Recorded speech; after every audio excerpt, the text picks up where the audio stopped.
mishi. Sai mu dawo kan maganar da muke.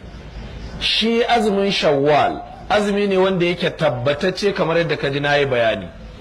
Amma Imamu Malik bai samu wannan hadisi da ya magana dangane da wannan azumi ba, don haka ya fatawa a cikin littafin shi da cewa ainihin ba a yin wannan azumi. Wannan maganar kuskure ce daga Imamu Malik, ba magana ce ta ganganci ba. Amma mu gare mu bai halatta mu bi ta ba, haramun ne mutum ya bi wannan magana. Wanda di ya bi wannan magana bayan wannan hadisi ya tabbata ya inganta gare shi, to ya tabbatar da cewa ba Imamu Maliku yake bi ba, yana bin ainihin shaidan ne. Domin babu wani dalili wanda zai kara waccan magana ta Imamu Malik. Ya yi magana ne daidai da gwargwadon abin da Allah ya sanar da shi.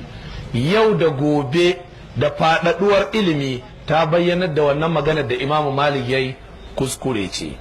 Don haka yin azumi guda 6 a cikin wannan wata na ƙaramar sallah sunna ce ta manzon Allah sallallahu alaihi wasallama. Kuma wannan azumi za ka iya yin shi gaba ɗaya, za kuma ka iya yin shi a rarrabe, za ka iya yin shi a farko, za ka iya yin shi a tsakiyar wata, za kuma ka iya yin shi a ƙarshe. Babu wani dalili da zai sa a ce an fi so ka yi a farkon ko a tsakiya ko a ƙarshe, duk yadda ya sauƙaƙa. In ka so za ka iya 2 a 10 farko, 2 a 10 ta tsakiya, 2 a 10 ta ƙarshe, duk yadda kai ka har haɗa dai, matuƙar cewa ka haɗa wannan azumi a cikin watan Shawwal, to ka samar da abin da ake so. Za ka iya yin wannan azumi ko da ana bin ka bashin azumin Ramadan. Misali, ka kwanta rashin lafiya cikin watan azumi, baka samu damar yin azumi guda 20 ba, sai guda 10 rakkai, sai zan akwai bashin azumi guda 20 a kanka.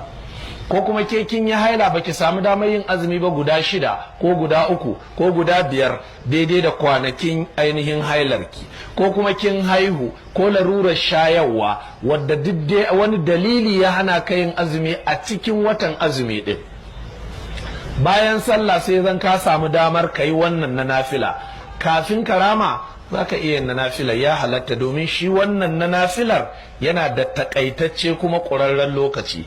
Ita kuwa ramuwar azumin Ramadan kana da damar ka ja ta ka faɗaɗa ta har zuwa Sha'aban mai zuwa na baɗi kenan, babu laifi in kai haka. Ina fatar an gane. Saboda haka ko da ana bin ka bashi ko ka fara ta ainihin azumin Ramadana, za ka yin waɗannan azumumuka na nafila insha Allahu ta'ala. Ina fatar jama'a sun gane.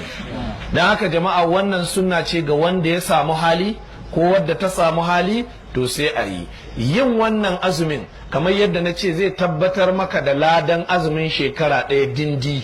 Kaga idan ma kai rago ne baka iya yin azumi na nafila waɗanda ake litinin alhamis, ko azumin fararen dare raki kamar 13, 14, 15 ga wata, ko kuma azumin annabi Dawuda, yau azumi gobe ciyarwa, duk in ya zan baka samun damar yin haka, idan ka kokarta kai 6 Shawwal din nan, sai ka ce Allah ya kai mu baɗi lafiya, kuma kai ka haɗa shekara gudar ka dindi. Ina fatar mun gane. Allah maɗaukakin sarki ya taimake mu. Don haka wannan sunna ce a rayata, a bar waccan magana ta Imam Malik da wasu maganganu waɗanda ke karo da wannan hadisi na manzon Allah sallallahu alaihi wasallam. Haramun ne a ɗauke su a yi aiki da su. Abin da yake wajibi, abin da yake daidai, abin da yake tabbas shine a ɗauki maganar fiyayyen halitta manzon Allah sallallahu alaihi wasallama a yi ainihin aiki da